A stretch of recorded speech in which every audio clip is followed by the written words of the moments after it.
Hey everyone, I'm Megyn Kelly. Welcome to the Megyn Kelly Show. Today on the program, Robert F. Kennedy Jr.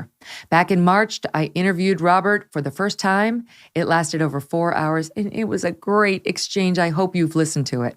We covered so much ground, from COVID vaccines and censorship to JFK, and even Marilyn Monroe. We broke it up into 2 different shows. We had so much material. Episodes 283 and 282, if you want to check them out. Since that first interview, a lot has changed when it comes to the vaccines, schools, masking, and that is largely because of voices like his, which many have done their level best to suppress from the beginning, smearing him as a disinformation merchant, and the truth is he's nothing of the kind. And while many Americans may want to just move on from COVID like a bad nightmare, Bobby says not so fast. He believes there needs to be a real reckoning for those who were and are still in charge, many of whom are still trying to push some of these same policies on us. So, Robert F. Kennedy Jr. is out with a new documentary called The Real Anthony Fauci. It is based off of his New York Times bestseller of the same name, which they also tried to suppress, but the people found it and loved it anyway. And he's also written a new book recently called Letter to Liberals. We'll discuss both, but like last time, the interview was wide-ranging. We talked about the midterm elections. We talked about whether he regrets any of the very harsh criticism in the past that he leveled against President Trump and that was leveled against him by his own family. And incredibly, he reveals for the first time his reaction to finding out his son had just gotten back from Ukraine, where without telling anybody, he joined the war against Russia. It is a war Robert very much opposes, but you're going to hear him talk about how it made him feel as a father and as a Kennedy. Without further ado, Robert F. Kennedy Jr. Mudwater is a coffee alternative with 4 adaptogenic mushrooms and Ayurvedic herbs. With only a fraction of the caffeine that's in a cup of coffee, you will get energy without the anxiety, jitters, or the crash that comes with coffee. Each ingredient in Mudwater was added with purpose. Things like cacao and chai for mood and a microdose of caffeine, lion's mane for alertness, turmeric for soreness, cinnamon for antioxidants, and more. Mud is Whole30 approved, 100% USDA organic, non-GMO, gluten-free, vegan, and kosher certified.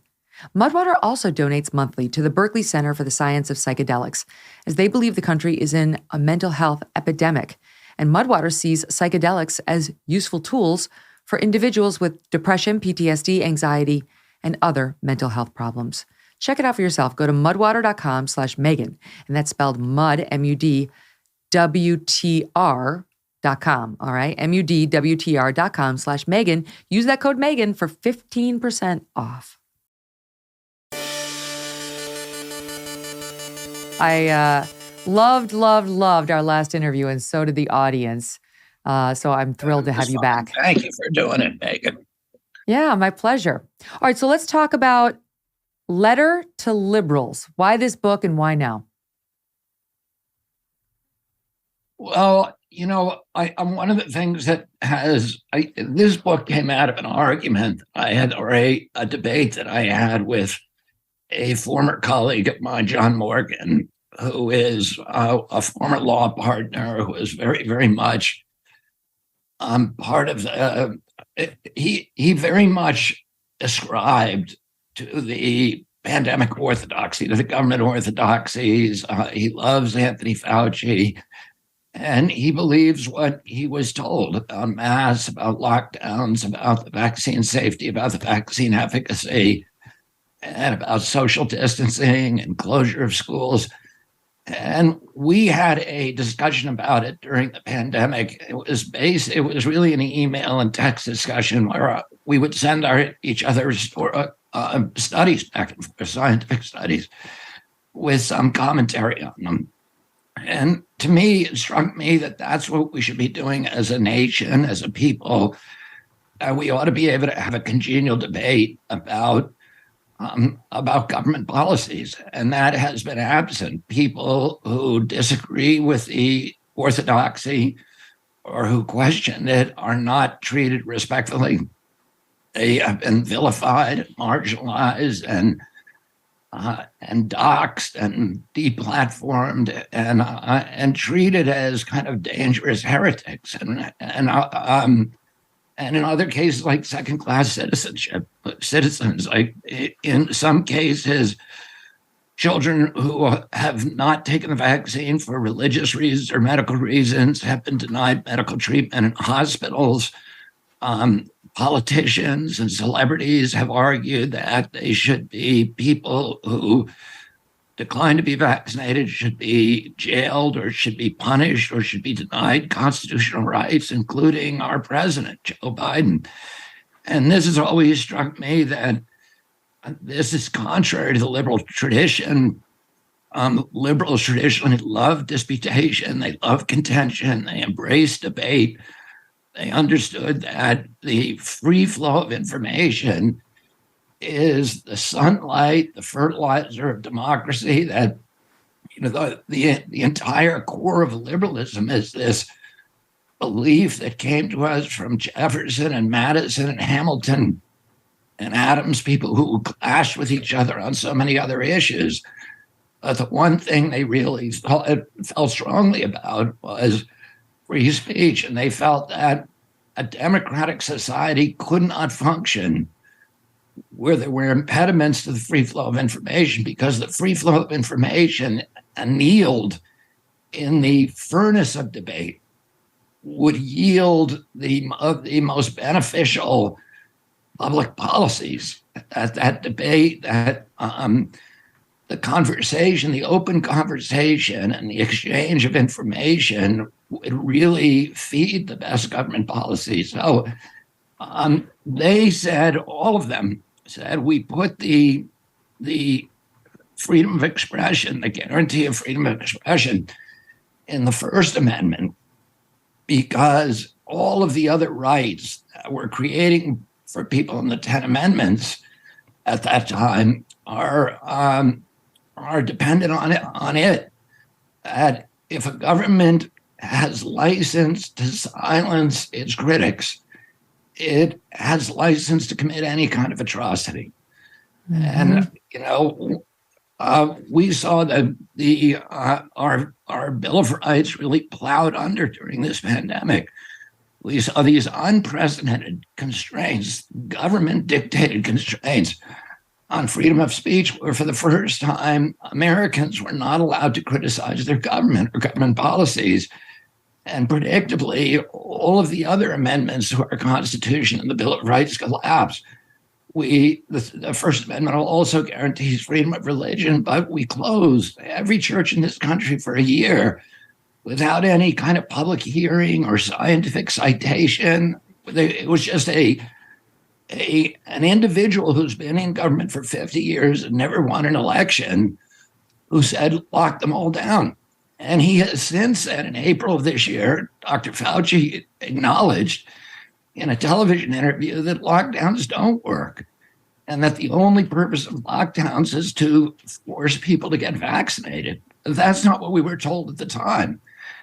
And they went after freedom of petition and freedom of assembly by creating, these social distancing mandates that were designed to keep people apart rather than create a feeling of community and keep people together.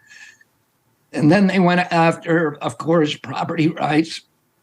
The Fifth Amendment guarantees property rights, and they closed 3.3 million businesses in this country without just compensation, without due process, which is a violation of the Constitution. They got rid of the Seventh Amendment guarantee for jury trials. The Seventh Amendment says, it's very simple. No American shall be denied the right of a trial before a jury of his peers in cases or controversies exceeding $25 in value. There's no pandemic exception. And the founders knew all about pandemics. There was two epidemics during the Revolutionary War. There were smallpox epidemics every summer during the first 30 years of our country. One of those epidemics, a smallpox epidemic, shut down the armies of New England for several months and really stopped us from taking Canada. Without that smallpox epidemic, would have been part of the United States almost certainly today. And then there was a malaria epidemic that crippled the Army of Virginia. So they knew all about it, but they didn't put it in the Constitution. And then when they went after the Fourth Amendment guarantees against or prohibitions against warrantless searches and seizures, with all this kind of very intrusive track and trace surveillance and, having to disclose your medical records when you go into a public building, et cetera, and on and on. So all of the amendments, probably with the exception of the Second Amendment, were eviscerated. And these are this was the bedrock upon which liberal orthodoxy, the Liberal Party, JFK, FDR liberalism has stood. And then finally, not finally, but, significantly, all of the lockdowns and these countermeasures were a war on the poor. The people who really suffered during the pandemic, and really, blacks lost 3.25%, or three and a quarter life years. So life expectancy for blacks dropped dramatically, and for whites, and for blacks more than anybody. The children were had a terrible time. We now have, the Brown University study shows that children lost 22 IQ points during the pandemic. These are all things that, we have built the liberal doctrine on helping the poor, on helping minorities, and protecting civil rights, and above all, free speech. And all of those things were abandoned during the pandemic. So I wanted just to kind of write a very, very gentle book that reminded liberals in my party, the Democratic Party, of the things that we're supposed to stand for. Well, I know one of the reasons that you wrote it as well is this now infamous quote by Anthony Fauci, which was it was exceptional in its narcissism and its hubris, and kind of explains why we abandoned much of the Constitution, as you just outlined. Who could forget this? This is Soundbite 5. Attacks on me, quite frankly, are attacks on science. So if you are trying to, get at me as a public health official and a scientist, you're really attacking not only Dr. Anthony Fauci, you're attacking science. And anybody that looks at what's going on clearly sees that. You have to be asleep not to see that. And I know you've written, Bobby, that was basically a demand for blind faith in authority, which is antithetical to who we are. Yeah, blind faith in authority is a feature of religion. It's a feature of authoritarian regimes, but it is not a feature of either science or democracy. Science is dynamic. Science is always changing. Science is a series of hypotheses that are constantly evolving as we learn new evidence. And we're supposed to constantly, in real science, is a search for empirical truths at its best. And we ought to be always ready to look at new evidence that, our old hypotheses were erroneous or were wrong, or that they have to be adjusted. And none of that happened. None of it was permitted. Scientists who spoke out were silenced. I give them the story. I tell the story of Galileo. And Galileo, of course, who was the first person to really write authoritatively about heliocentrism, the idea that the Earth revolved around the sun and that the Earth was not the center of the universe.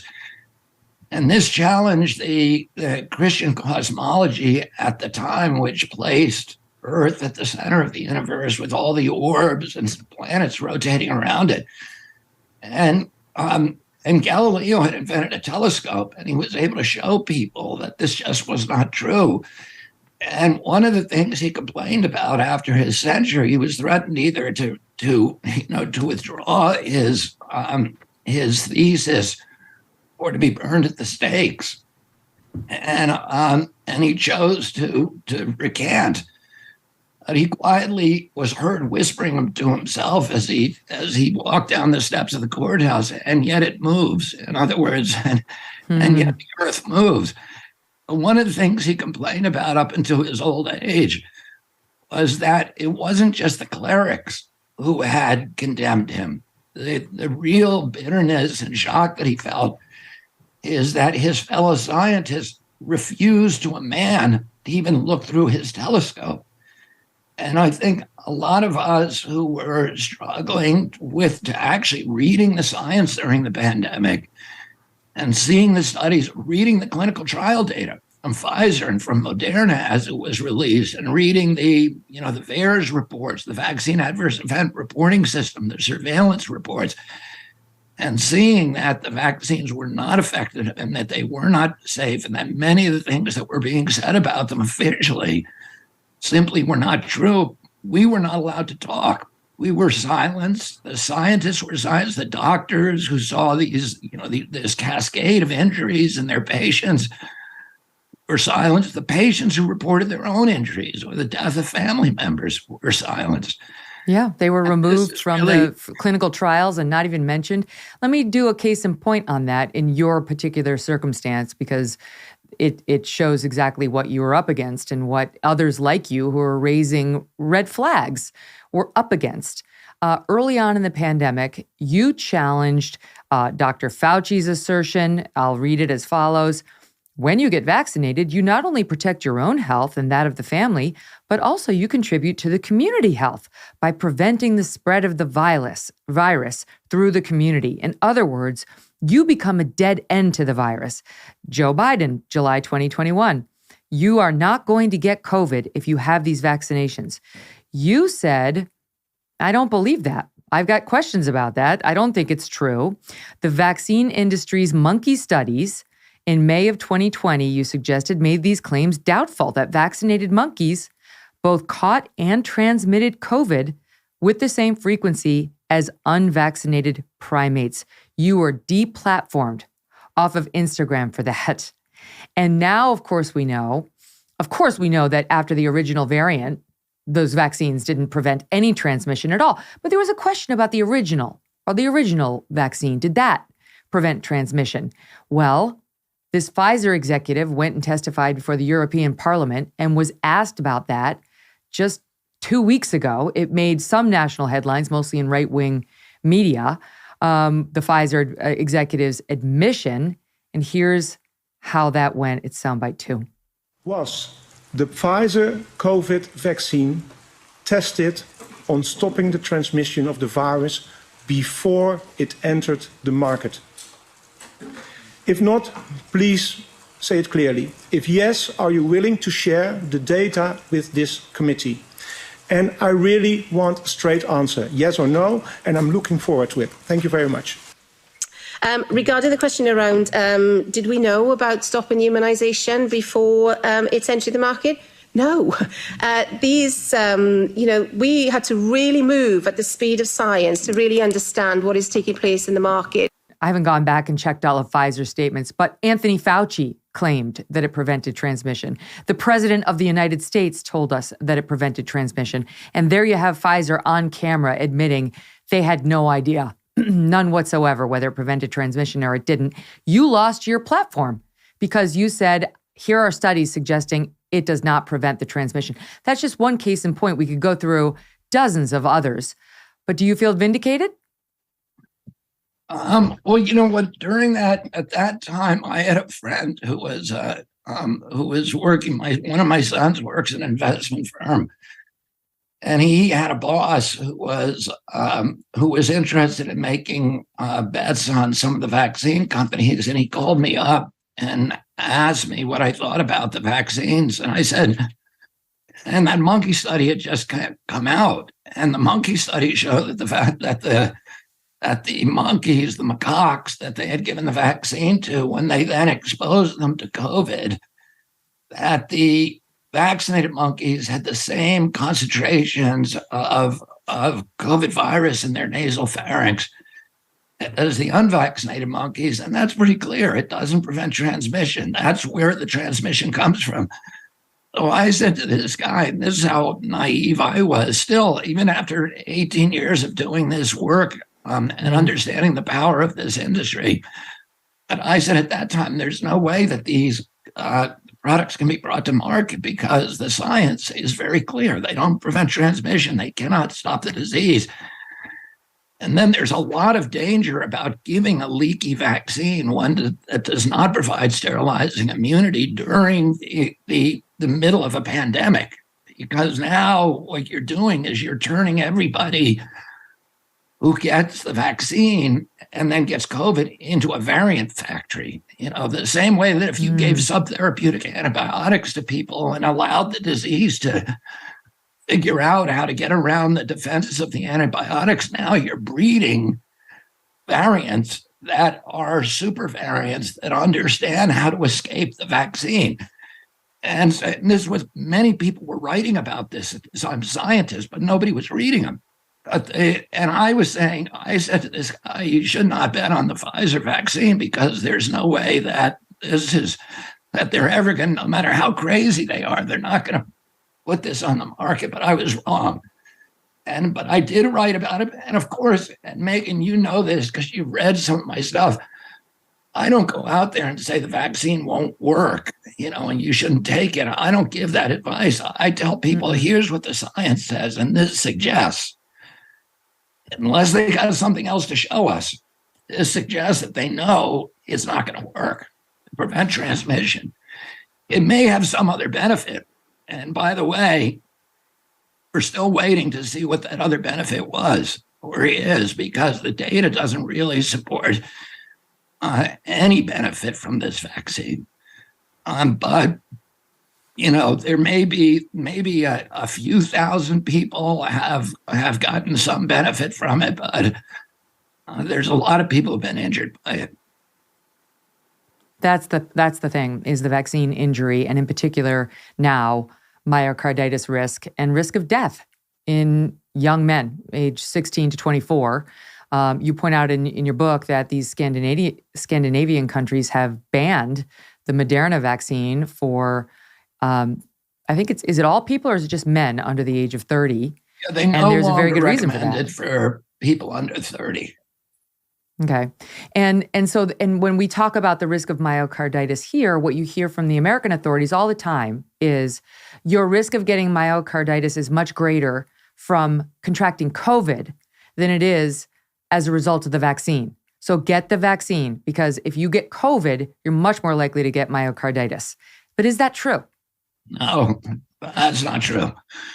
There are studies out there that have looked specifically at that issue, and the risk of myocarditis from the vaccine is enormous, and the risk of myocarditis from COVID is rather low. I mean, the probable risk of symptomatic myocarditis is probably around 1 in 2,200 to 1 in 2,700 children, and from the vaccine. And then there's asymptomatic myocarditis that may be much, much higher.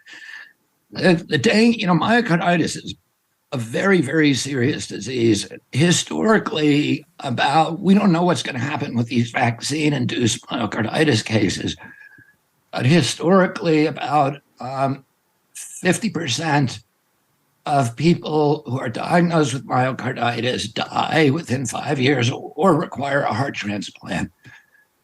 So there's no real indication that's severe. That's severe will ever go away or ever get better. The people who are injured by it are probably permanently injured, and it is only one of many, many serious side effects. Boys tend to get it more than girls. The girls are much more susceptible to neurological injuries, including really serious and devastating neurological injuries.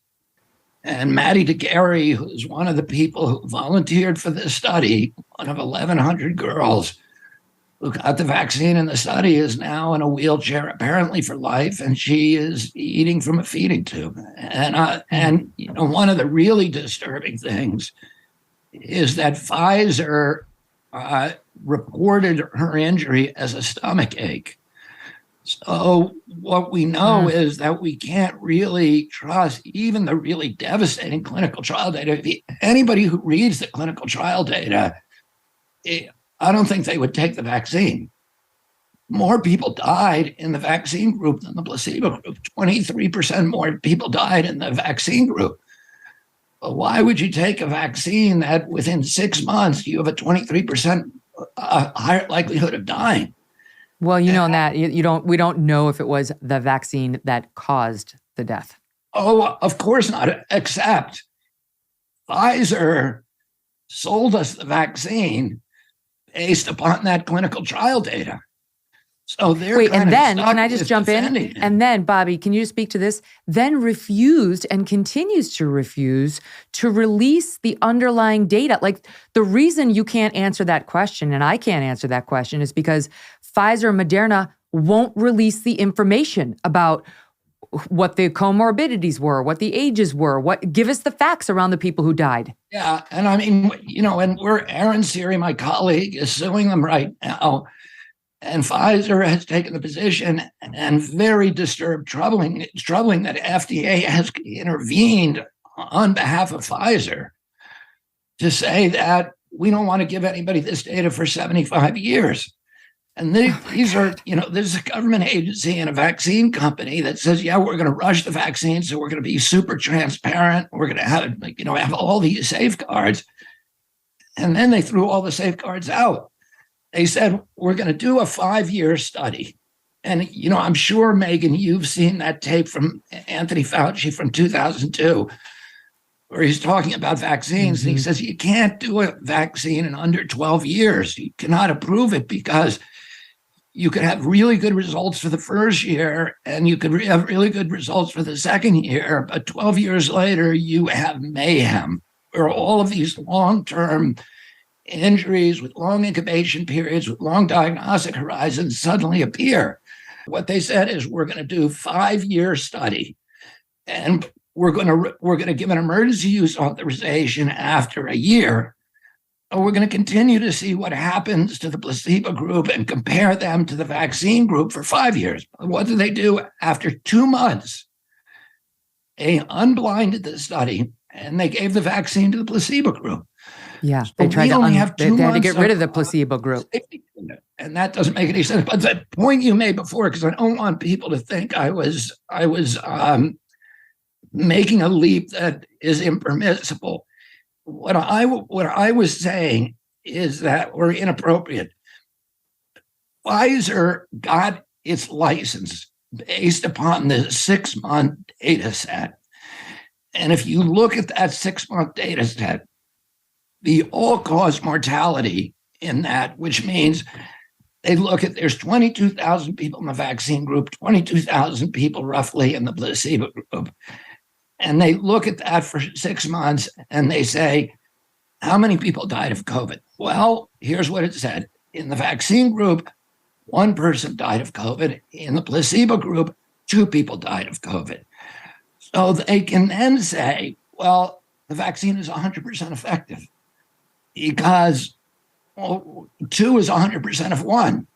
And most people, Americans, and they know this, that most Americans, when they hear the vaccine is 100% effective, what they think is, if I get the vaccine, I'm 100% not going to get COVID. That's not what it is. What it really means is you have to give 22,000 vaccines to prevent 1 COVID death.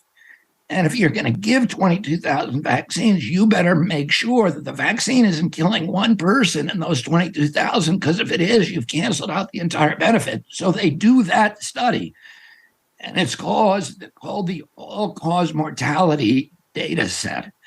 And that is, I think it's illustration number 5 in there, and anybody can go look this up. And you have to kind of do the reading afterwards because there's some stuff they left out. But what they come up with is that this is the punchline, that 21 people died. The 22,000 in the vaccine group, 21 died over 6 months. In the placebo group, only 18 died. And what that means is that by their own count. I'm not saying it's true because nothing about this study is true. Nothing is true. We don't know. We don't Harvey have the Risch, facts. who's this, one of the world's greatest statisticians, has said you can't do a study with 22,000 people in it. You need 440,000 to be able to tell anything about the vaccine because the COVID rates are so low. So you really won't be able to tell anything unless you have a study 10 to 20 times that size. So nothing about this. You can't really say anything about the vaccine from this study, but they did anyway. They got a permit based upon this lousy little study. They got a permit to give this to 320 million Americans. Wow. But if you look at their own data that they submitted to FDA, their data says that if you get the vaccine, you're 23% more likely to die over the next 6 months than if you don't. And what was killing them? Cardiac arrest. Oh, there was five cardiac arrests in the vaccine group and only one in the placebo group. And what that would mean, again, with all the provisos and caveats that I put on before, is that if you get the vaccine, you're 5 times more likely to die from a cardiac arrest over the next 6 months than if you don't. And what it also means, for every life they save from COVID, 4 people are dying from cardiac arrest. And again, I just want to point this out. So JAMA Cardiology, they published a study. It was April of 2022. And they concluded that both the first and second doses of the mRNA vaccines were associated with an increased risk of myocarditis and pericarditis, heart conditions. For individuals receiving 2 doses of the same vaccine, the risk of myocarditis was highest among young men aged 16 to 24 after the second dose. And they went on to say studies of the long-term prognosis of vaccine-associated cases of myocarditis are lacking and are urgently needed. They were saying they don't know what's going to happen to these young men who got myocarditis. You point out potentially as high as a 50% death rate. That's, as I understand it, for severe myocarditis, not for the more mild kind. But some of these kids don't even know. Some of these kids get myocarditis. They may not even know that they have it unless they get a cardiac screening. Yeah, I mean, that's frightening for parents like myself. Look, I have 7 kids, and a bunch of them got the vaccine, and they had to take 3 doses to go to school. Yeah. Oh, they had to make a choice. Am I not going to go to law school, or am I going to get this vaccine? And they don't want to be dishonest with anybody. They don't want to get a fake vaccine card or anything like that. So they had to go get those vaccines. And I'm worried about that. I'm worried about what, they play sports. I have a son who's on the rugby team at his college. And I'm worried because it's athletes who are dying, and it's that kind of high intensity aerobic sports where we're seeing these, 1,100 athletes that we've recorded now that have collapsed on the field. And, most, if not many, if not most of those have died. And we're seeing it again and again. So parents like myself who have vaccinated children have a right to worry about this. Now, I will say this. We looked at that for a show we did not long ago, and they were saying that young people, though we don't often call attention to it, forgive the term, drop dead of heart attacks on sports fields all the time and have even before COVID and the vaccines. So what we need is a study that compares the rate of death amongst these young people now, post-vaccination, to what was happening before when I'm sure there are documents showing what it is. If you're like me, you're growing more and more concerned about the future. The market is all over the place, and inflation is at its highest level in 40 years. Interest rates are skyrocketing, and market experts are not only using terms like recession, but terms like economic hurricane and unprecedented. If you want to protect your future, call a precious metal dealer I trust, American Hartford Gold. They can show you how to protect your savings and retirement accounts by diversifying your portfolio with physical gold and silver. All it takes to get started is a short phone call. and they'll have physical gold and silver delivered right to your door or inside your IRA or 401k. And they keep it simple. They are the highest rated firm in the country with an A+ rating from the Better Business Bureau and thousands of satisfied clients. And now, as an exclusive offer for our fans, if you call them right now, they will give you up to $1,500 of free silver and a free safe on qualifying orders. Don't wait. Call now. It's 866-518-2955. That's 866-518-2955, or text Megyn, Megyn, to 65532. Again, call 866-518-2955 or text Megyn to 65532. One of the things that jumped out at me in your book is you cited ICanDecide.org. It's a group that has banded together with some attorneys to try to get information from the federal government on the vaccines. And in March of 22, they submitted 2 FOIA requests to the CDC for documentation. How many confirmed COVID-19 deaths have there been in children 11 or younger and in children between the 12 to 15-year-old age groups? How many confirmed deaths have there been to the CDC?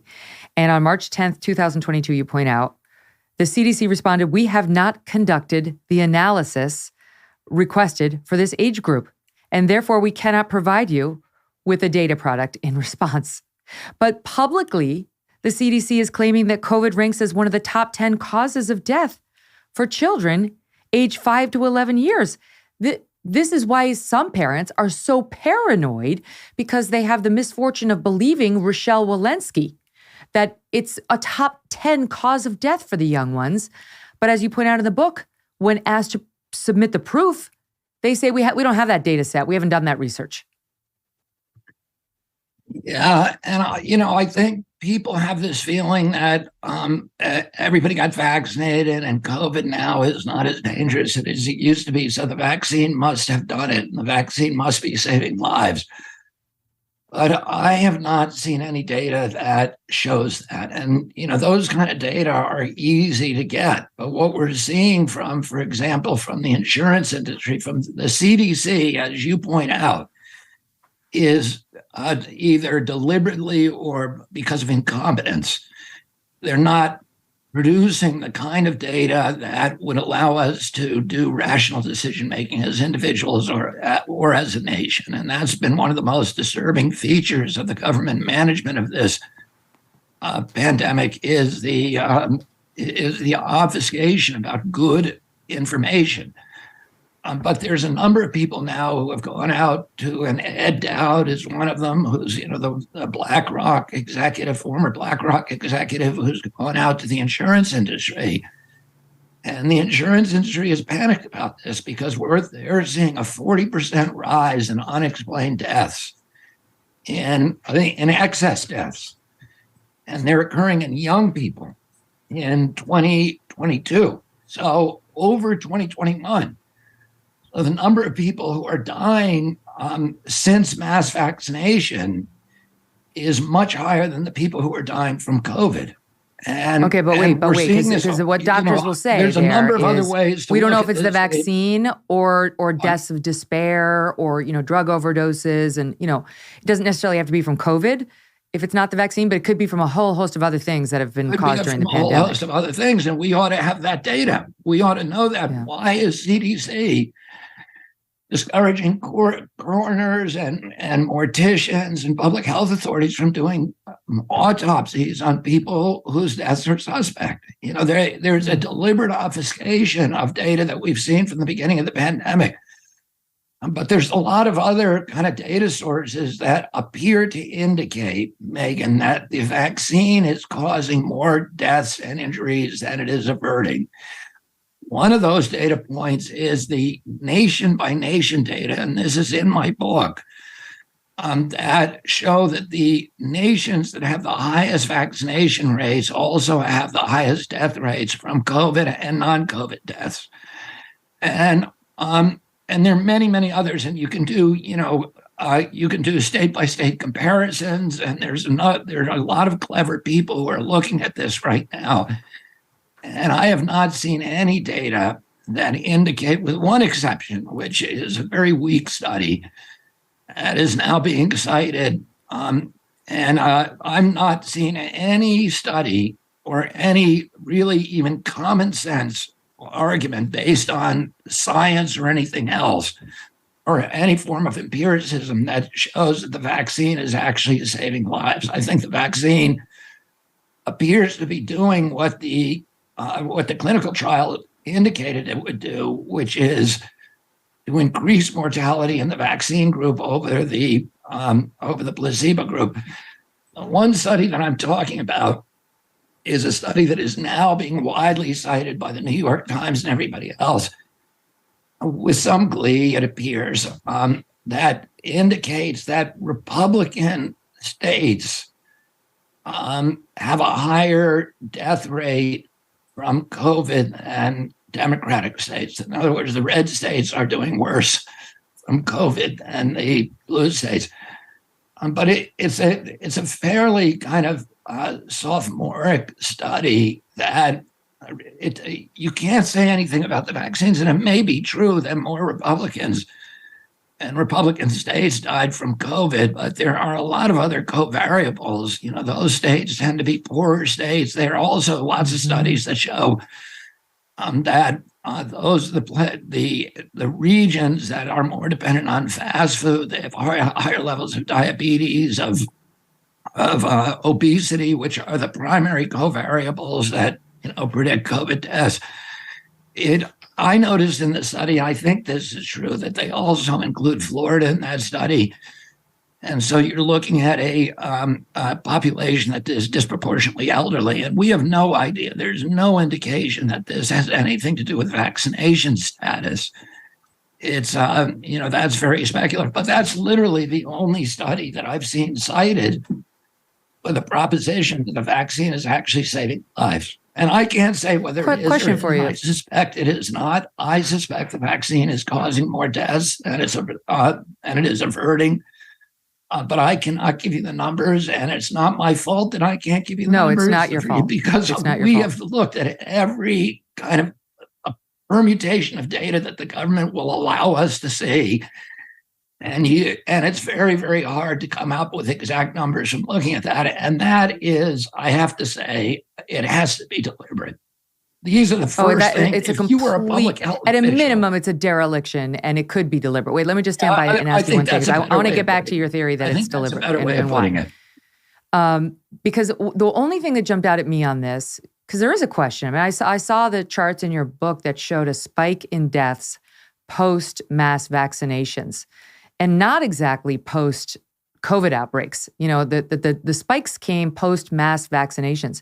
Yeah. But then I looked at Sweden, and they're heavily vaccinated, but they didn't have the spike in morbidity. And so that to me suggested that maybe it's more lockdown deaths, deaths of despair here that we're seeing, as opposed to necessarily tied to vaccinations. I realize they use a different vaccine over charts, which are from Johns Hopkins data, or every country in the world. And it's very, very consistent after mass vaccination, irrespective of lockdown status, because the vaccinations came after a year of lockdown or 6 months of lockdown. The lockdowns were already in place in many places, and I know of Australia and Austria and many others, virtually in every place. And yet you're still seeing these, these huge spikes in COVID deaths immediately after vaccination. I'll tell you one other thing. We're getting good data from certain countries that were early adopters of the vaccine, like Israel, like Singapore, Japan, New York State, which has a good database, and other places, the UK, et cetera. And what we're seeing is evidence of a phenomena that was predicted at the outset, called antibody-dependent enhancement. It's also called paradoxical priming. And what it means is that the vaccine directs your immune system to a single strain of a single clade of a single pathogen. And in doing so, it weakens the rest of your immune system and makes you susceptible after a certain amount of time to not only that infection, not only other strains, but that infection as well, and other diseases. And what we're seeing is now that the vaccine appears to have, here's the way that I read the data, and this is a hypothesis, so people should not believe me. And I always say this, people need to read the science on their own, but I'm going to give you the hypothesis that I think is true. And, you know, that if you can show me data that is not true, then I will correct it. So this is just a hypothesis, but a lot of people believe this, and there's a lot of data to support it. That the vaccine is ineffective for the first 6 weeks after the first shot. I'm assuming a two-shot, a two-dose vaccine like Pfizer or Moderna, and that during that period, the COVID infection rate goes up and the death rate goes up. And the data, the official data, do not count you as vaccinated until 2 weeks after the second shot. So the deaths that happen during that first 6 weeks are attributed to unvaccinated people, to the unvaccinated group, which is not, it's a trick. It's a statistical trick. Then the vaccine appears to provide immunity, and good immunity during the first month or 2 months, and then a precipitous decline, a waning that happens very, very quickly and very precipitously, so that by the 7th month, it has lapsed into negative efficacy. And what that means is that after 7 months, if you had that vaccine, you are more likely to get COVID than somebody who has never been vaccinated. And this data is holding up across every country in the world that we have good data sets. And this is exactly the problem that so many scientists warned about at the beginning, including Anthony Fauci. Anthony Fauci, and you can dig up this tape, said at the beginning of the pandemic that you could have a vaccine that could actually make it more likely for you to get sick and for you to die. And that would be the worst possible outcome. So you can look at Anthony Fauci saying that. Peter Hotez, who is another one of the high priests of the Orthodoxy, said the same thing. He warned against pathogenic priming. Paul Offit also made a very public statement that is available on YouTube, et cetera, where he also warned about it. And the reason they warned about it is because every attempt that they have made in the past to develop a coronavirus vaccine has ended up with this phenomena of pathogenic priming. Let me jump in because we have this Anthony Fauci soundbite from your documentary. You wrote a book called The Real Anthony Fauci and an accompanying documentary. And here he is talking about the vaccines in the way you described. Watch. There's another element to safety, and that is if you vaccinate someone and they make an antibody response and then they get exposed and infected, does the response that you induce actually enhance the infection and make it worse? And the only way you'll know that is if you do an extended study, not in a normal volunteer who has no risk of infection, but in people who are out there in a risk situation. I'm so scared. This would not be the first time, if it happened, that a vaccine that looked good in initial safety actually made people worse. There was the history of the respiratory syncytial virus vaccine in children, which paradoxically made the children worse. One of the HIV vaccines that we tested several years ago actually made individuals more likely to get infected. If you take it and then a year goes by and everybody's fine, then you say, okay, that's good. Now let's give it to 500 people. And then a year goes by and everything's fine. You say, well, then now let's give it to thousands of people. And then you find out that it takes 12 years for all hell to break loose. So put that in perspective for us, Bobby. I mean, what he's saying is that these vaccines now, I mean, he was talking to Mark Zuckerberg of Facebook there in that original soundbite, and he's saying that some of the risks of these vaccines might only become known later, and that if you get the vaccine and then you contract the virus, it could be that you're in more danger, which honestly, hasn't that happened to virtually everyone who's gotten the vaccine? You know, we all got the vaccine and then Omicron came and we all got COVID. So what does all of that mean for us? Yeah, I mean, it's hard to defend the vaccine as actually effective. But I mean, just going back to this issue of antibody-dependent enhancement, it actually make you worse. You know, I mean, there's a question out there now, Megyn. If you got all these people, including Fauci's, had 4 vaccines, and he still had COVID twice, and right. And where you see that again and again and again, and the question is, if you got vaccinated, are you more likely to get COVID immediately? We don't know that because nobody. That's what happened to me. Those data studies, so we have no way of telling. But here's the thing about antibody-dependent enhancement. Antibody-dependent enhancement is really dangerous. And when they experimented with these early vaccines, the people who got it, the children who got it, who had this very good antibody response, and they're exposed to the wild virus and they die. And unvaccinated kids were not dying.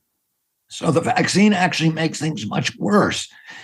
And with coronavirus, they've tried for 20 years to try to develop a vaccine that would not have that effect, and they've never been able to do it. So then they rushed these 2 vaccines to market. And the first one in the pipeline is Moderna. Wouldn't you think that if you were, and Fauci's agency owns 50% of that vaccine, they get 50% of the royalties from it. He has people who work for him who will get $150,000 a year for life. People who worked on this vaccine in his agency, who he chooses, and then they get walk-in, march-in rights for the patent. They own a little piece of it. And so, we're paying their salary, but now they're getting royalties from a vaccine they're supposed to regulate. They're supposed to be looking for problems in it. Well, they're not. The incentive is to not find problems in it because you're going to pay your mortgage with that vaccine. So, or pay for your boat or whatever. Mm-hmm. Anyway, knowing what he just said, which you heard him just say, is that the last thing we want is a vaccine that actually makes you sicker. Wouldn't you think he would have done the animal studies before he started giving this to humans? But he didn't.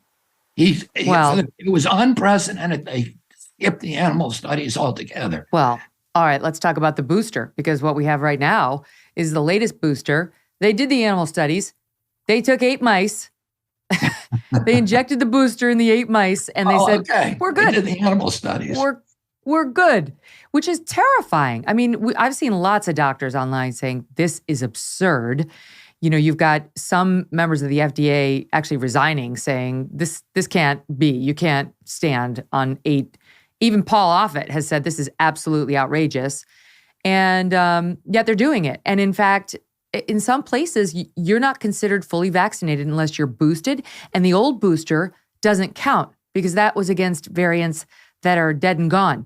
You have to get the one that was tested on just the 8 mice. I mean, it's downright dangerous.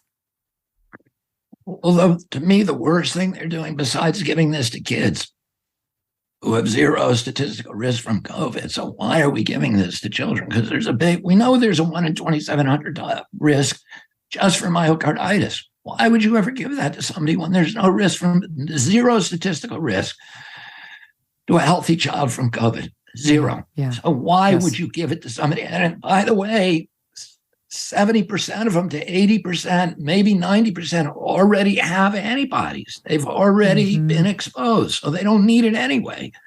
Why would you subject them to that kind of risk? Something is really wrong with public health. Paul Offit was sitting on that committee, and in his words, and he said he did not know how they could have recommended it. He's on the committee that recommended it. He voted against it, but he said there was 2 people who voted against it. Paul Offit, the fix was in. Oh, Yeah. and the way they fix it, Megyn, is the guys who sit on that, men and women who sit on that committee are people who are what they call PIs. They're largely their principal investigators. So they work usually for universities, for big academic institutions, and their job is to do clinical trials for vaccine companies and so they know that they're going to vote for this one. And when their vaccine gets in front of the committee will vote for them. It's disgusting. And, there's all kinds of studies that have been done that if you serve on that committee, you vote yes, yes, yes, which is what they always do, then you are riding a golden, chariot for the rest of your life. You get grants, you get all these junkets from the pharmaceutical companies. A ticket on that committee is a free ride for the rest of your life. And so all of these people, Tony Fauci says, it wasn't me who approved the vaccine, it's an independent committee, but all of those people on that committee are working for him. They're getting funds from NIH, develop drugs that were made by NIH and then sold to a pharmaceutical company. And that PI is getting half his salary from NIH and the other half from the pharmaceutical company. And when they get that drug to market, Tony Fauci walks it through the FDA committee where he owns all the people. He populates those committees with his guys. They rubber stamp it. Then he brings it to the ACIP committee, the Advisory Committee of Immunization Practices at CDC, and they're all the same people. There's so much to love about fall, right? From the cooler temperatures to the changing leaves, everything pumpkin spiced, Halloween, everything. Love the whole season. What better way to soak up the best of the season than with a Michael Phelps swim spa by Master Spas? A Michael Phelps swim spa combines the benefits of a pool with the therapy of a hot tub. It comes in a variety of sizes to complement almost any yard, even if it's a small one. Master Spas worked with Michael Phelps to develop an at-home training and fitness solution that you can use year-round in any season, even in the winter. As your fall calendar fills up, a Michael Phelps swim spa is the perfect place to spend time together as a family. Michael Phelps swim spas are 100% made in the USA by Master Spas, the world's largest swim spa manufacturer. It is energy efficient. You can use it all year long. Go to masterspas.com, put in the promo code MK to save $1,000 on a Michael Phelps swim spa or $500 on a Master Spas hot tub. That's masterspas.com, promo code MK. Alex Berenson, who was banned from Twitter for quite some time for questioning the vaccine's efficacies and questioning masking and questioning all the same things that you've been questioning. So he got, for a while, permanently booted off of Twitter. He got back on. He filed a lawsuit. But he has now revealed that Pfizer board member Scott Gottlieb was instrumental in getting that ban in place, that Gottlieb secretly pressed Twitter to censor Berenson in the days before Twitter actually suspended Berenson's account. And Gottlieb is the former FDA commissioner who then finds himself with his cushy seat on the Pfizer board. He apparently, this is according to Berenson, on August 24th, 2021, Scott Gottlieb sent an urgent email about Berenson's reporting to a contact at Twitter, forwarding an article that Berenson had written about Anthony Fauci on Berenson's Substack, complaining, "This is what's promoted on Twitter. This is why Tony needs a security detail." But the piece did not threaten Tony Fauci or harass him in any way. It just called him arrogant, said he was a skilled courtier, and mocked his comment that attacking him was attacking science. So here you have the Pfizer board member running cover for Anthony Fauci. And of course, it works both ways. Gottlieb came on my program, and can I tell you, I pressed him hard on some of the claims he was making, and he became very defensive, and it didn't wind up going very well. And when it was over, he said to my team something to the effect of, I'm respected. I'm a respected authority. It's like, oh, okay, but that doesn't give you a pass on tough questions. You're a respected authority too, but you got tough questions the last time you were on. Most people come on and take it like men or women if they actually know their stuff. But it reminded me of this exchange. Here's just a bit of the interview I'm referring to, former FDA chair, Scott Gottlieb. But the masks are not effective, and there aren't studies proving that they are. The CDC's own study, deal with that, 90,000 students in the Atlanta school district, prove that they do not have any effect. Why isn't that valid? Why isn't the CDC relying on its own study to allow us to unmask our children? Yeah, my policy prescription would be that in the setting of a very contagious variant that we don't know how hard or easy it's going to be to control in a school setting, where the imperative is to keep kids in the classroom and also keep them safe. We should go into the school year adopting all the reasonable measures that we can take and peel them away as we see how successful Masking has negative we are. effects. Masking has negative effects on children. That's been proven as well.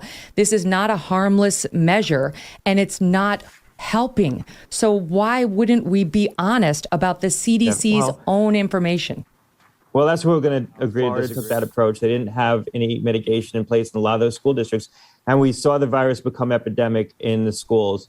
Now, it coursed its way through. What schools did it become epidemic in? Amongst children? In school spread? That's not true. Yeah, on it went.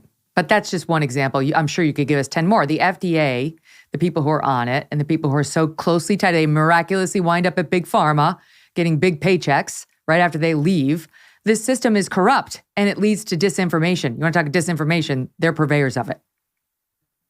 Yeah, I mean, he came from the pharmaceutical industry. He was President Trump appointed him to run. He's part of the, I mean, I don't want to inject myself into it, but President Trump asked me in January of 2016 to run a vaccine safety commission, and I agreed to do it and to study and to make sure the right studies were being done, to make sure the vaccines were each vaccine was actually working. A placebo-controlled study, the same studies that are required for every other medication, and vaccines are exempt from that. When it was announced that I was going to be running a vaccine safety commission, and the purpose of the commission would be to require those studies to be done, which they all say are being done, but they're not. When it was announced that I was going to be put on a vaccine safety commission, there was panic throughout the industry and the regulatory, public health regulatory agencies. And Pfizer made $1 million contribution to Trump, and Trump then appointed two people who were handpicked by Pfizer, Alex Azar and Scott Gottlieb, to run the public health agency, and they killed the Vaccine Safety Commission. Wow. And Scott Gottlieb came out of the industry, and of course, the frustrating part, and I don't know exactly how it happened. I don't know why, but they just stopped. As soon as those guys got in there, they stopped answering our phone calls or communicating with us. If you look at that clip was really, it's kind of a template for how they handle this. This guy is the guy who ran through Operation Warp Speed. Wouldn't you think he'd be going and doing his homework on this vaccine and masking and all the other things that he was involved with, and that he'd be able to field a simple question like the one that you asked him? And all he did was tap dance. It reminded me of that movie, Chicago, where Richard Gere is saying, give them the old razzle dazzle. Mm-hmm. He was not answering any of your question. He was just, it's true. It's interesting to play it again. It was just, it was classic double talk. And, repeating the same thing and moving the goal and dodging and weaving. And, but it was. And then at the end to say to my staff, I am a respected authority. It's like, that's not going to save you here, right? It's like, okay. So yeah, we've got his number. But let me stay for a moment on the censorship. You got censored. And by the way, we didn't even talk about Children's Health Defense Fund. They got, your organization got censored from Instagram and Facebook and booted off for raising these very questions. Now we talked about Berenson, Joseph Ladapo, the Surgeon General of Florida. So he just got suspended on Twitter. Then after public shaming, they restored him because he's frustrated too by the lack of honesty coming from the vaccine companies on the downsides, especially when it comes to young men. And he tweeted out, "Today we released an analysis of the COVID mRNA vaccines that the public needs to be aware of. This analysis showed an increased risk of cardiac-related death among men 18 to 39. Florida will not be silent on the truth." And he linked to guidance stating that they found an 84% increase in the relative incidence of cardiac-related death among males in that age group within 28 days following the mRNA vaccination. Then his critics came out and said, oh, that's not a real study. It's like some Word document he just put together. And Dr. Marty Makary of Johns Hopkins, he came out and said, you know what? Public health officials have said you can't make a correlation between cardiac death and this vaccine without a formal study. And they've chosen never to do one. And he had no problem with the way that Gottlieb did it.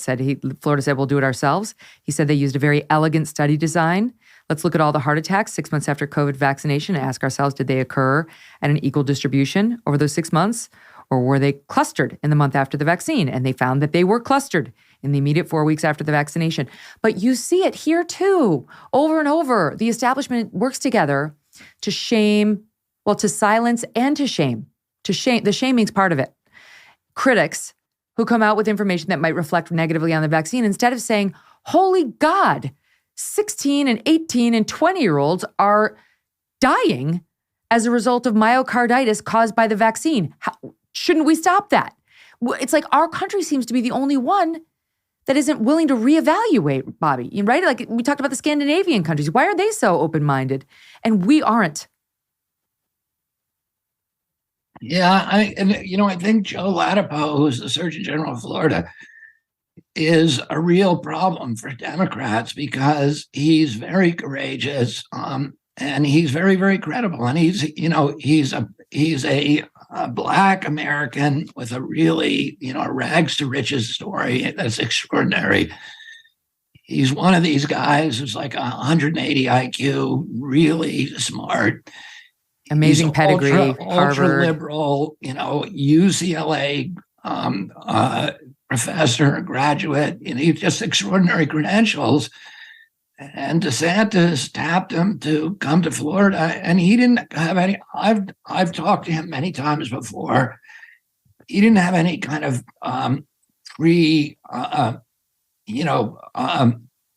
opinions, or he didn't come with an agenda. He's not, a Trumper or anything like that. He's just he's just a guy who's looking at the science and then saying, okay, my job is to protect children. This is how I'm going to do it. And, he's getting burned at the stake for it. Mm-hmm. I'll say another thing, because you and I had an earlier kind of conversation or repartee about whether or not the obfuscation of data, which is such a strong feature of the governmental management of the COVID crisis, is deliberate or not. And yeah, one of the things, one of the real problems is that they don't have a good vaccine. First of all, you don't have any pre-licensing studies, and you couldn't have good pre-licensing studies with these vaccines because they were rushed to market after 2 months. Nothing like this has ever happened before.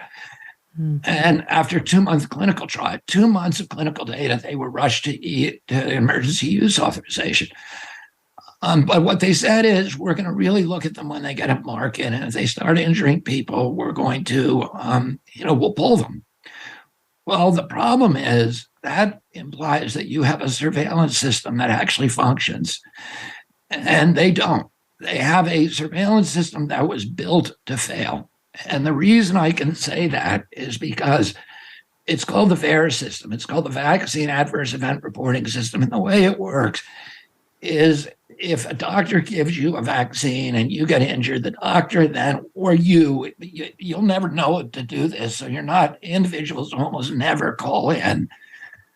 But the doctor's supposed to report all vaccine injuries.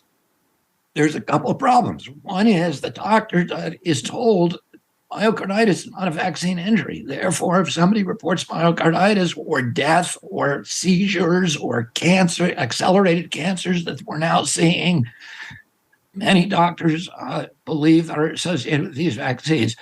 We just saw any of these other injuries, you're unlikely to report them because you're being, and you can get punished for reporting them.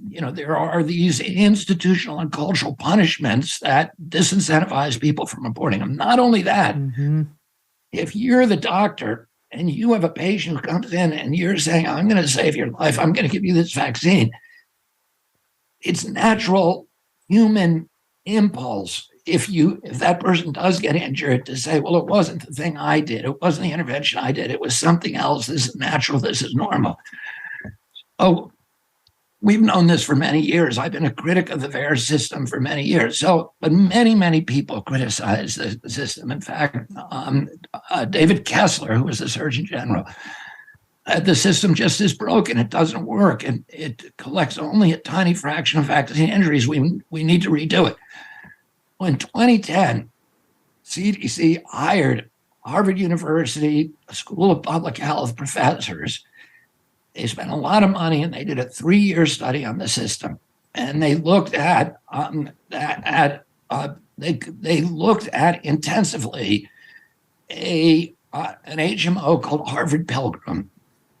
And they studied vaccine injuries in that, and then they studied what the VAERS system was actually collecting. And what they concluded is that VAERS collects fewer than 1% of vaccine injuries, fewer. Wow. That means that more than 99% of vaccine injuries are escaping. And what the company was in this study, people can look it up. It's 2010. I think it was published in Pediatrics, but it's called, the lead author is Lazarus. So anybody can look this up. The Lazarus study was designed to create an automated counting system.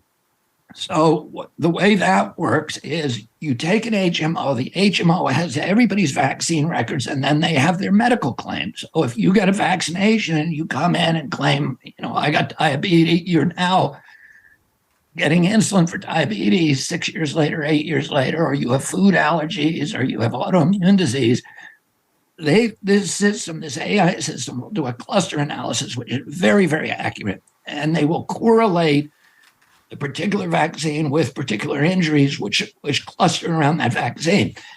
And it turns out with that system, you can get a 95, 98%, of vaccine injuries are captured. So they built that system and they said it works like a charm, and we're showing that it works. And we're showing the other systems completely broken, and this is easy to implement. And what did CDC do? They ran away from it. They put it on a shelf, and they said, we don't want to see it.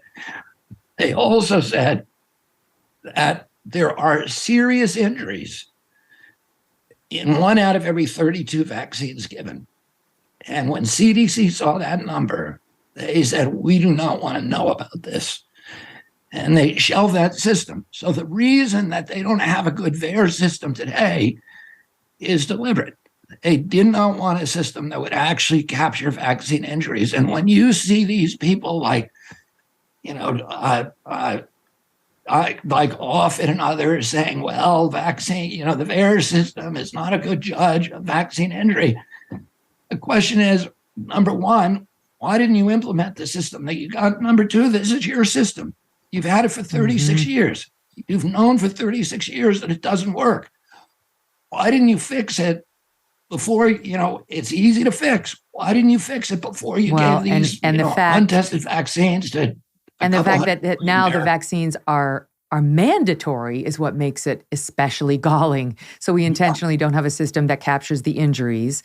And at the same time, they're requiring us to get them in order to go into a restaurant or keep our job or enter a senior citizen's home. My mother-in-law had to go briefly into an elder care facility because she got very ill and it was time to leave the hospital. And she couldn't get in unless she got the vaccine. She didn't want the vaccine. I understand. People say it's crazy. She's 86. She should get the vaccine. She didn't want to get it. She did wind up having to get it to get in, right? So it's like they make you get it. And at the same time, these officials, like the American Academy of Pediatrics, you just mentioned the magazine, Pediatrics. The American Academy of Pediatrics is mandating the vaccine. They're recommending the vaccine for 6 months and older. They want you to inject your 6-month-old baby. They're mandating masking to this day. Did you know that for children? Not mandating, but recommending. Still recommending masking children as of this day, including the little ones. I think it's Vinay Prasad. Dr. Vinay Prasad has been outspoken on COVID. He's a fair broker. He's recommending disbanding the American Academy of Pediatrics. He says, look, some pediatricians are good. This group is not good. They're the ones who they reversed themselves on schools reopening just because Trump said he wanted them to reopen. Their positioning on masking seems to be politically driven too. But yet this gets thrown in your face when you say, I don't want the mask on my kid. I don't want to vaccinate my 6-month-old. And they say, but the American Academy of Pediatrics is supposed to be some godly organization that you have to defer to as, a layperson without an MD. The American Academy of Pediatrics gets most of its funding through the journal Pediatrics, and about 85% of that funding comes from pharmaceutical companies. And then they get a lot of other grants coming from pharma. So pharma owns the American Academy of Pediatrics. When these aren't medical opinions. These are opinions that you get from AAP have nothing to do with public health. They have to do with pharmaceutical profits and promoting the pharmaceutical paradigm. And that's been true. That's not recent. That's been true for many, many, many years. Wow. That's stunning if you think about it. I don't know. I just feel like parents have trust in these organizations. They don't spend the time looking that stuff up. And then again, when someone like you says, let me help you out, they silence you. The bad thing is it's not the parents, but the pediatricians trust the organization, and the pediatricians trust CDC, and the pediatricians are trusting FDA. And they don't understand that those agencies are captive agencies, that their public health function has been subsumed by their mercantile relationships with the pharmaceutical industry. And what they're getting is not what the pediatricians are getting, is pharmaceutical propaganda. It's not science. Why are they not saying what the heck is happening with these children? And, but it doesn't seem like those questions. It seems like the medical schools are programming those questions out of you. So you're just not allowed to ask fundamental questions. What is happening to children's health in this country? Why are these kids why is this the sickest generation in history with all of these, diseases that were just simply they were so rare in my generation that we didn't even know about them. And now, they're every classroom has EpiPens in it. Yeah, why is nobody, what is causing that? Why is nobody asking that question? Something's wrong. I've never seen let me jump in. Let me jump in because I want to ask you something personal about this. If you do ask questions, because now we're on sort of broad vaccination questions, not just necessarily COVID. And by the way, this isn't just a vaccine question. No. Children are swimming around in a toxic soup. This is, as we outlined in our first interview, this is the battle you've been waging for your entire adult life, trying to clean up the toxic stew. And really, there was no cause for making you such a pariah, but for the questions you asked about childhood vaccinations and whether those made sense, which we got into in our last interview at length. But I wanted to ask you, if you don't mind, a personal question. We talked about last time the blowback on your wife, Cheryl Hines, and her Hollywood career, and just being your wife. That's all Cheryl has done. She hasn't weighed in on vaccines. But your family, obviously you're for a long line of Democrats, and your family, before the pandemic, this is 2019, wrote an open letter going after you for your questions about vaccines. This is from your sister, your brother, and your niece, Kathleen Kennedy Townsend, Joseph Kennedy, and Meave Kennedy McKeon. And they wrote in part that they were condemning the growing fear and mistrust of vaccines, quote, amplified by internet doomsayers, Robert F. Kennedy, and going on from there, and saying that you were part of this campaign to attack the institutions committed to reducing the tragedy of preventable infectious diseases. He has helped to spread dangerous misinformation over social media and is complicit in sowing distrust of the science behind vaccines. We love Bobby. However, on vaccines, he's wrong. What did you make of that? Your own family writing that publicly about you? Well, if you're asking, did I like it? No, I didn't like it. But, listen, the positions I've taken on this issue have caused me a lot of friendships, not just with those family members, but others, my political relationships, jobs, income, etc. What I keep saying to people is, okay, listen, I could be wrong. Show me some science. Show me something show me a statement that I got wrong, actually wrong. And show me where the science that I believe is kind of the best description of how these things are working. Show me where those studies are wrong. But it's hard for people to do. And I understand that. I'm, compassionate about it because it took me a long time to walk into this woods. It was something I resisted. I had all of the, I don't know if we talked about this the last time that you and I talked, but I was running Waterkeeper Alliance, which is a group that I love and that I co-founded, and it's the biggest water protection group in the world, and it's 350 individual waterkeepers, each with a patrol boat, and that patrols local waterways and sues polluters. We had about 40 lawsuits that I was involved in against plants that mainly cement kilns and coal-burning power plants that were discharging mercury. The mercury was getting into the fish. In 2003, FDA published a report that said that 100% of freshwater fish in North America had dangerous levels of mercury in their flesh. And that just struck me as we were living in a science fiction nightmare where my children and the children of, every other American would no longer engage in the seminal primal activity of American youth, which is to go fishing with their father and mother in the local fishing hole and then come home and safely eat the fish. We were suing them. There are other people suing coal plants, but Waterkeeper was suing on mercury. So I knew a lot about mercury. And I started giving speeches around the country, and these women started hounding me. They were, wherever I spoke, these women would come in early and they'd occupy the front seat. It was a different group every time, mostly. And then afterwards, they would come up, politely confront me and say, and respectfully, but in a vaguely scolding way, say, if you're really interested in mercury exposures to children, you need to look at vaccines because it dwarfs what they're getting from fish. And I didn't want to do it. And it wasn't an area that I wanted to get involved in. Did you know it would be hot button? When one of these women showed up at my house in Hyannisport, did I already tell you this story?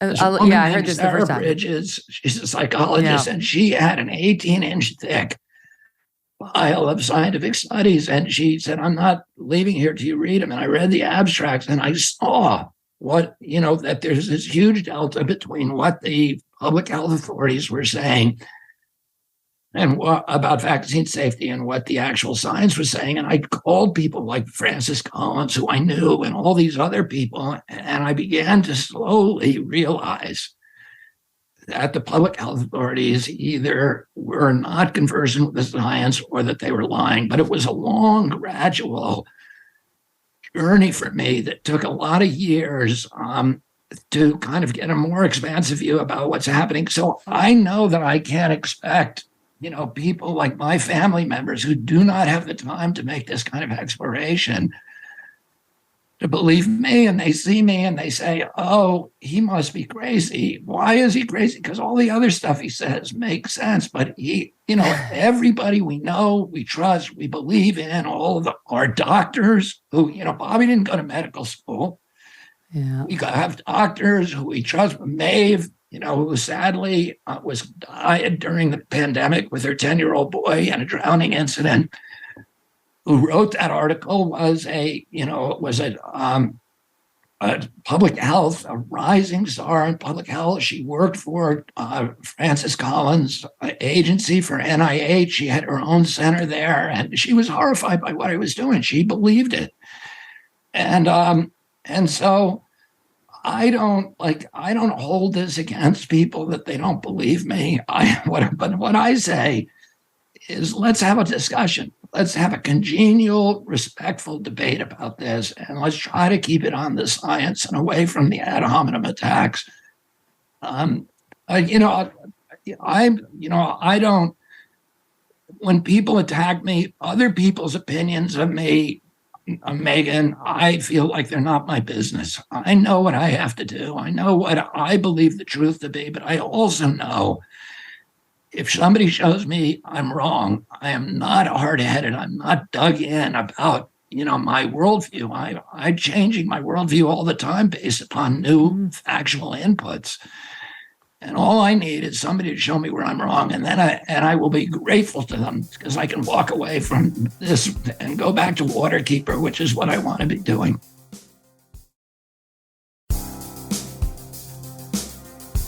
My producers dug up the following quote from you in 2016 to Vanity Fair, and I really love to ask you about it. You said, "I think Donald Trump is dangerous and deceptive, and he's a demagogue.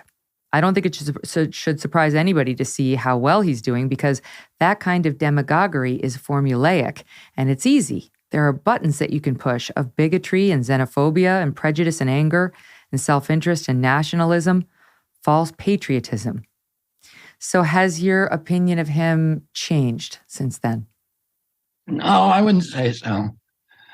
I think that's true. What I said then is true. I think the easiest thing for a politician to do is to appeal to that kind of darker side of people. And I think,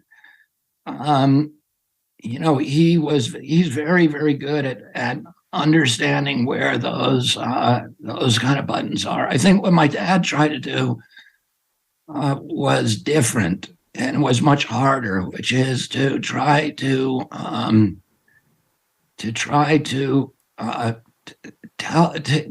get people to believe that they're part of a community, to find kind of the hero in everybody, and the willingness to take risks and make sacrifices for the good of the whole. And when my dad died, one of my most poignant memories of him is when we waked him up in St. Patrick's and then brought him down on the train, and there was a couple million people on the tracks, but they were every color. There were Black people in Newark. We took them from New York down to Penn Station in Washington, or to Union Station in Washington, D.C.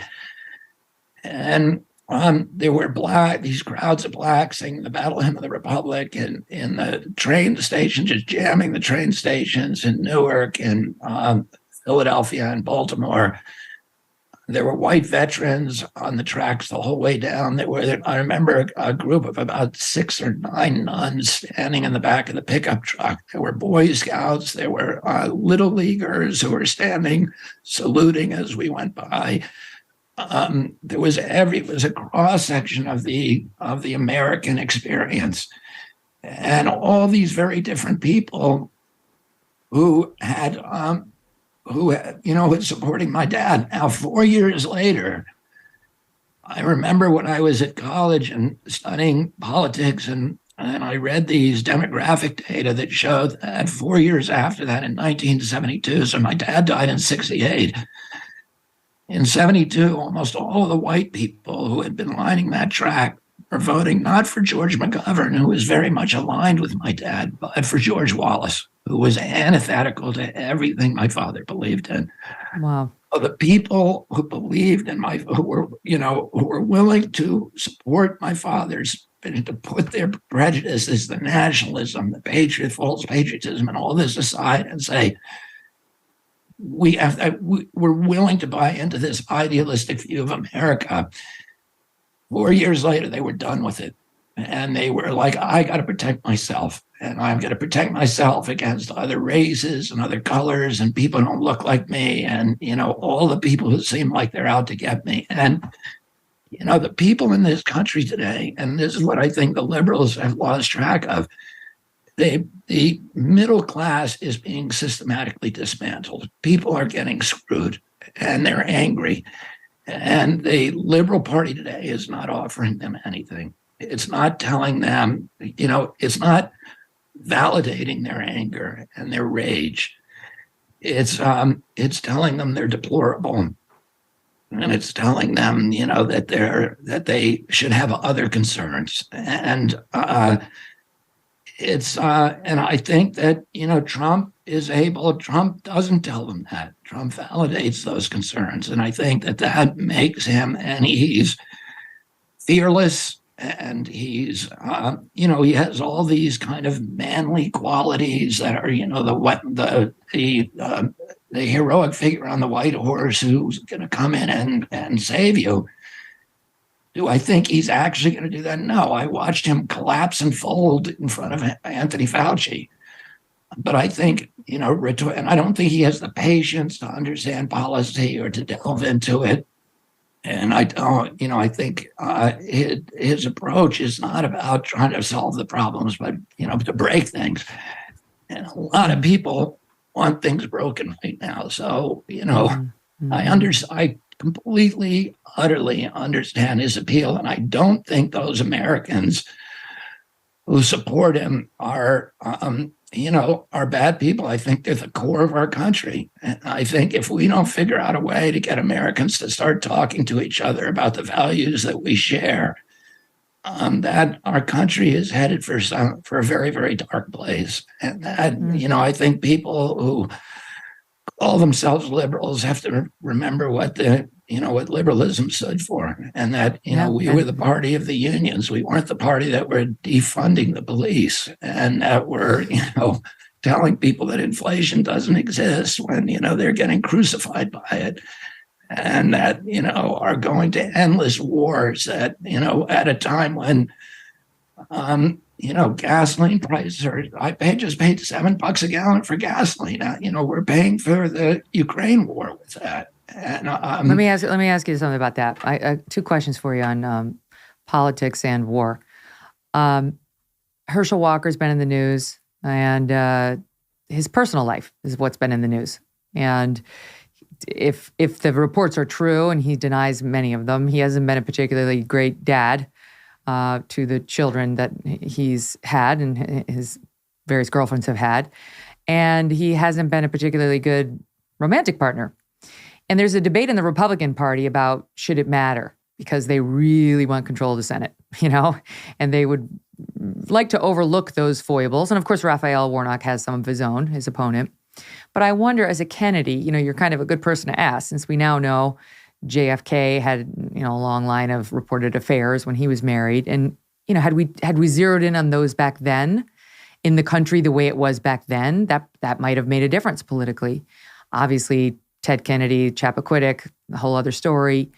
So what's your opinion? Should it matter if Herschel Walker has other kids who he fathered but didn't take care of? If he got a woman pregnant and paid for an abortion for her and then wound up being staunchly anti-abortion and so on. Should it matter, or should it just matter how the person's going to vote? Yeah, but I'm not sure. I think people... Well, I really can't answer about whether it should matter or not. I mean, I think there's personal integrity and there's public integrity, and that they're two different things. And, a lot of people voted for Donald Trump because I'm not believing that he had an exemplary personal life.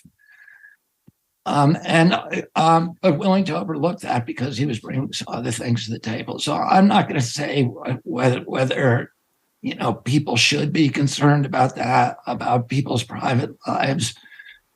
I just read Chernoff's biography of Hamilton, and Hamilton had, a lot of those issues. Hamilton was probably the most, after Washington, the most important leader. He gave us the Constitution. He gave us the federal government, our economic system in this country, and yet he had a lot of personal foibles. And so, but he was a great leader. And I think there's been other people who have listen, humanity is so badly flawed. We all are. We all need help. And I think the question is about whether that people ask is, whether people are striving to be good people and whether they're striving to be good leaders, who genuinely care about people and want to solve problems. And the package that goes into how we assess people is multifarious. There's a lot of different things people have to consider. And so I don't feel like I am in a, can offer anybody advice on that issue other than that. I had a friend who never wanted to part with her $10 bills because she really felt that Alexander Hamilton was the best looking person on the money. She said, I can tell he has beautiful blue eyes. It always cracked me up. He was very attractive to women. And he was, you fall in love with him when you read Chernoff's book. People already know that because, they made the play Hamilton out of that book. But the book is really, it's riveting. And I had not read it before. I read Chernoff's biography of Washington years ago, which I love, but it's, he writes like poetry and he brings this guy to life, and his life was so extraordinary. It's literally on our bookshelf right now. My husband read it, and I passed by it literally this morning. What I do? I should pick that up. Is I have become addicted to Audible, to the books on tape. Love Audible. Yes. So whenever I'm in the car, and I've been able to read. I probably read 20 books a year now on Audible, which is one after the other, and it's really been able to increase my reading time because anytime I'm in the car for 10 minutes, I turn it on and I love it. It's so nice, so much better than just scrolling through mindless social media when you're waiting to go into the doctor's office or riding through traffic. I agree with you. Okay, on a heavier note, sorry to go back to a heavier note, but I have to ask you, we've been talking a lot about Ukraine, and we heard our president say we haven't been facing this kind of Armageddon since 1962, when your dad went to Cuba and helped resolve the Cuban Missile Crisis, and that was the last time that we were facing possible nuclear war. Obviously we had the Cold War with the Russians, but according to this president, that was the closest we've come until right now. So what do you make of what's happening right now in Ukraine? Because I know your dad and your uncle, President Kennedy, rejected the advice of, the military-industrial complex, as you described to me the last time, that really wanted war, that were trying to push the country into war. And it has very much the feel like it's happening again. And I do wonder whether we have a president in the White House right now who's got the temerity to push back, as JFK and your dad, RFK, did. Yeah, I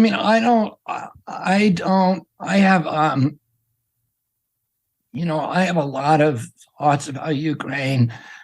And my inclination is the thing I want with Ukraine is I want a debate, and I've had people on my podcast from both sides. I've had CIA people who are very strongly in favor of it. And then I've had a number of people who are, are really articulate and eloquent about why we shouldn't be there.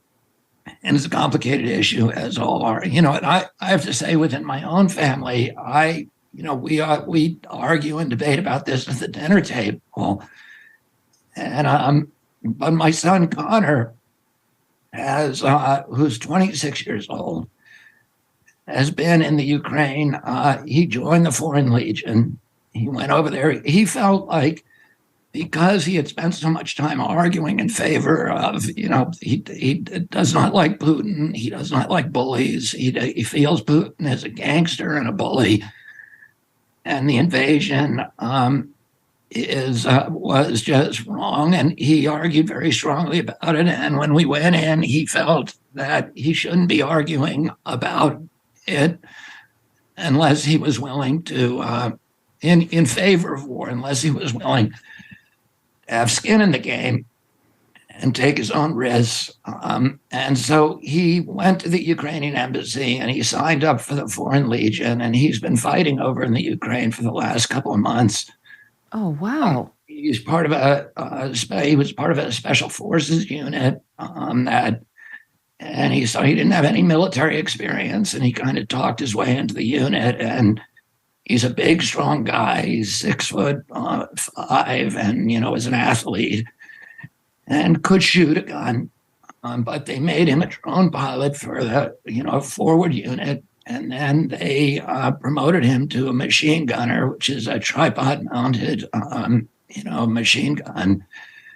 And he's been over there for a couple of months. He's been in firefights, mainly nighttime, and a lot of artillery fights with the Russians. He didn't tell any of us where he was going. I saw his Cheryl and I. He was straight with us, and he said, "Dad," I said, I knew he had a job for a law firm. He's third-year law student in Georgetown. He had a job for a law firm, a really good law firm, Bob Medlin here in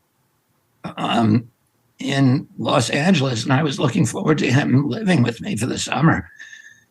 And I said, "When do you start the law firm?" And he said, "I'm not going, and I want to talk to you. I don't want you to ask me what I'm doing." I was like, and he said, "I will explain it to you at some point, but I do not want you to ask me now. And if you can just respect that, it would mean a lot to me." So I did.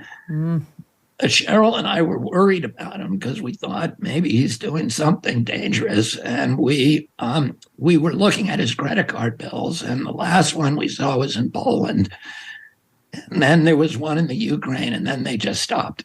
And he didn't tell anybody where he was going or what he was doing. And none of the people in his squadron, I think he had 22 men that he was, fighting with, and he became very, very close to them. And he didn't tell any of them who he was. And so anyway, he came back a couple days ago, and I flew out to the East Coast to meet him, and I heard about what he had done, and I'm very glad I didn't know what he was up to. So you just found out. The point is that there's differences in my family, but we talk to each other about it, and I send him articles, where I disagree. And here's the bottom line for me. I think we have a military-industrial complex in this country that feeds on continual war, that they want continual state of war. I believe that that is very, very difficult. And this is what Madison and Adams said. Adams specifically said, America can support democracy abroad, but we will not go abroad in search of monsters to destroy. And why is that? Because an imperialism abroad is inconsistent with democracy at home. It will turn America into a national security state, into an authoritarian state, if we continue to be, our biggest industry be the military. Dwight Eisenhower on January 17th in 1961, just before he left office and handed it over to my uncle, made the best, probably the most important speech in American history, warning America against the rise of the military-industrial complex and talking about how it would subdue and destroy American democracy.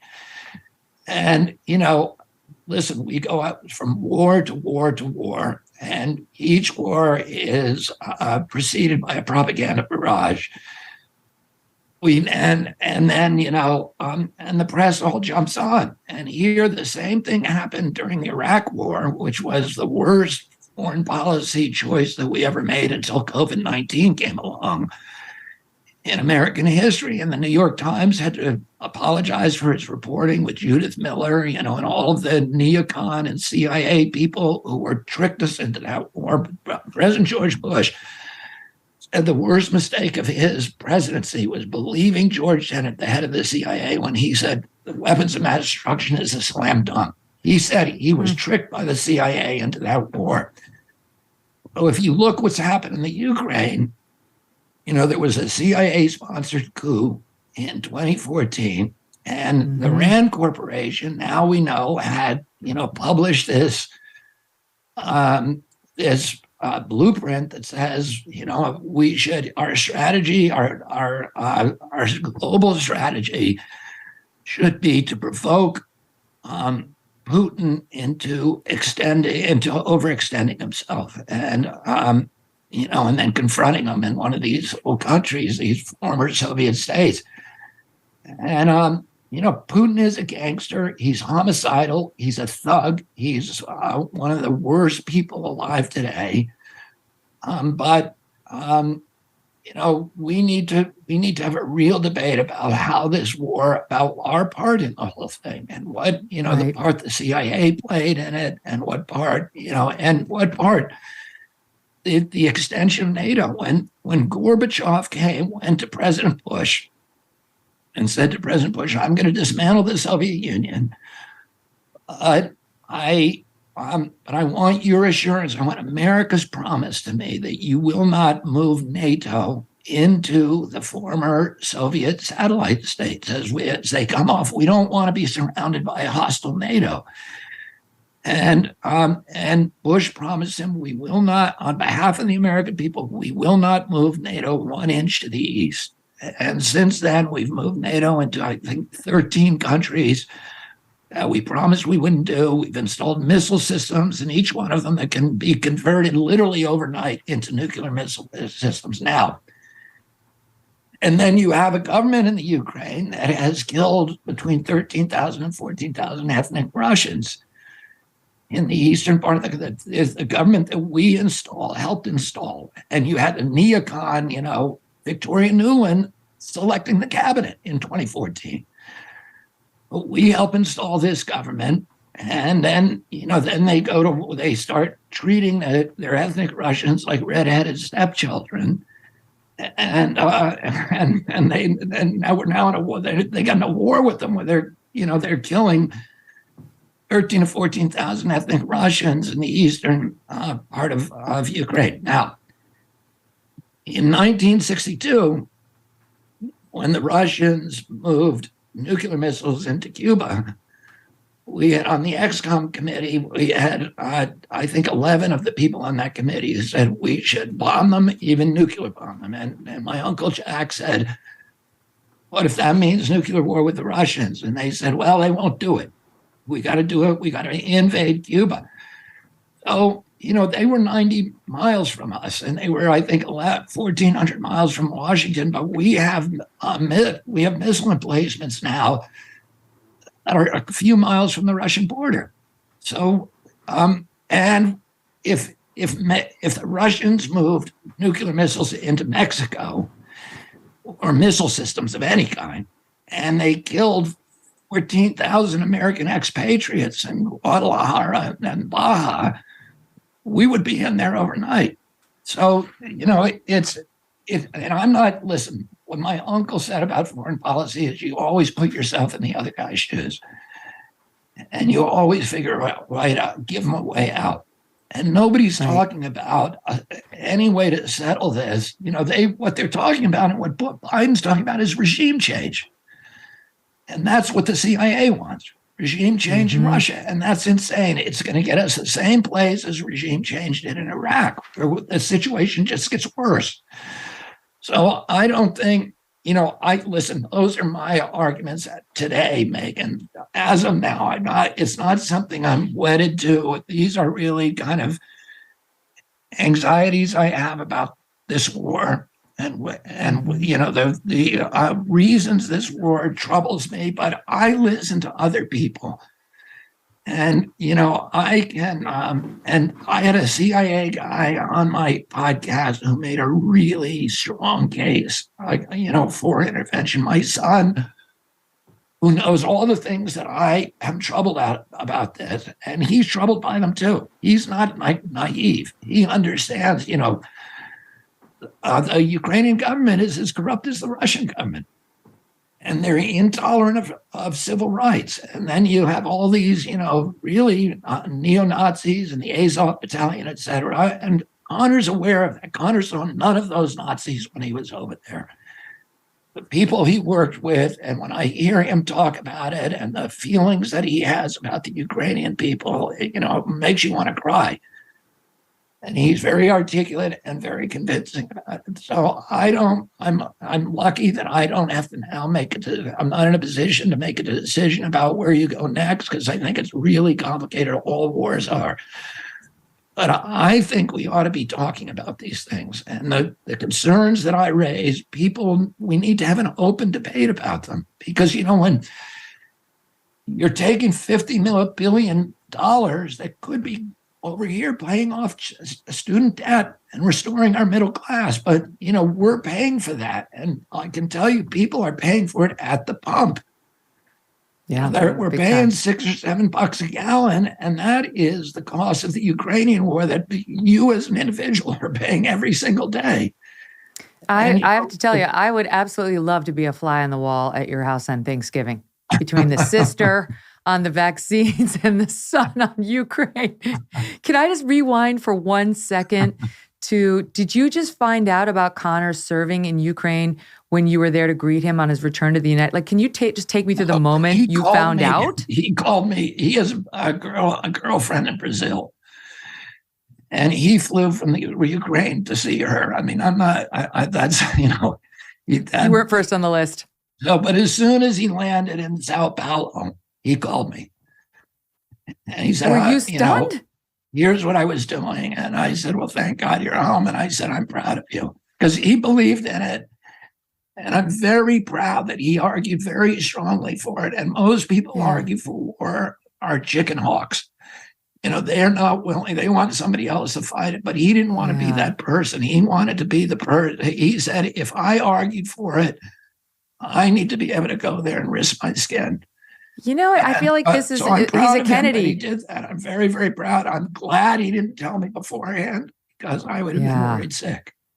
I would have been thinking maybe CIA, maybe he's in the CIA and he can't tell me what he's doing, but I don't think I would have been thinking he's off in Ukraine fighting.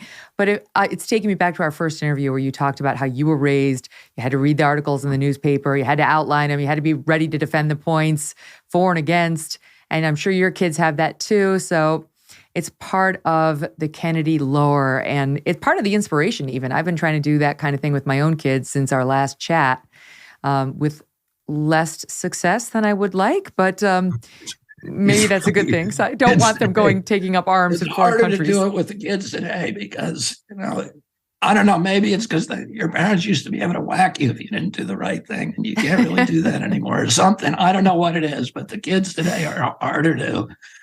All right. All I can say is that Cheryl is a saint, because you're like me. You bring drama wherever you go. So Doug, my husband's a saint. Cheryl is a saint.